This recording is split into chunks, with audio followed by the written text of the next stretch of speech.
এয়া কালি ৰাতিপুৱা কিবা কাৰণত কালি ইনডোৰ আৰু আউটডোৰ কম্পিটিশ্যনছবিলাক পষ্টপন কৰিছিল। আমি ভালেই পালো যে অডিটৰিয়ামটোত দিনটো প্ৰেক্টিচ কৰিবলৈ পাম। বছৰেকৰ মূৰত এই ক্ৰীড়া সপ্তাহটো আহে। আমাৰো মন যায় সকলোতে অংশগ্ৰহণ কৰিবলৈ, কিন্তু এইবাৰ এনেকুৱা সময়ত পৰি গ'ল যে আমি দুই নাও দুই ভৰি। তথাপিও তাৰ মাজতে কিবা কিবিবোৰ কৰিবলৈ লৈছো। এয়া আমি মাইমৰ প্ৰেক্টিচ শেষ কৰি আহি ডিপাৰ্টমেণ্টৰ কাৰণে দিহানাম প্ৰেক্টিচ কৰিছিলো। এয়া আজি ৰাতিপুৱা কলেজলৈ বুলি ওলাই লৈছো। বিহু খাবলৈ বুলি ববহঁতৰ ঘৰলৈ যোৱাই নাছিলো যে, সেইকাৰণে বোলো পতককে গৈ আহোগৈ। ববই আকৌ মোলে জলপান থয়েই দেই। ইমান সোপা কিবা কিবি খাই মেলি আহি ভাত নাখালো আৰু চিধা আহিলো কলেজ। আৰু এয়া বিচাৰক বহি আছে।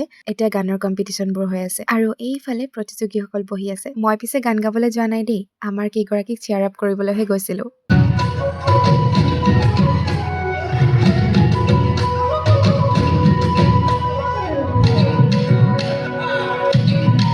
অ'কে, তাৰপাছত আজি আমাক মৃগাংকতে মিঠাই খুৱাইছিলে বহুত দিনৰ পৰা কথা দি। তাৰপাছত 4টামান বজাত আমি অডিটৰিয়ামলৈ আকৌ আহিলো, খালী হ'ল নেকি চাবলৈ। আৰু আমাৰ যজ্ঞা দেৱীৰ কণ্ঠত এইটো শুনক।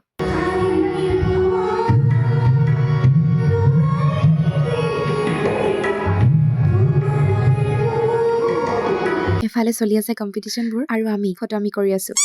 নহয় মানে অডিটৰিয়াম খালী হোৱালেহে ৰৈ আছো। আজি দিনটো প্ৰেক্টিচ কৰিলো। এয়া লাষ্টবাৰৰ কাৰণে মৃগাংক দাই আমাৰ প্ৰেক্টিচ চাই যাওঁ বুলি কৈছে। মানে আজিৰ পৰা মৃগাংক দা আৰু যাব। বিৰাট লেতেৰা হৈ আছে দিনটো প্ৰেক্টিচ কৰি। আমাৰ হাতবোৰ চকচোন মানে চাব নোৱাৰা অৱস্থা হৈ আছে।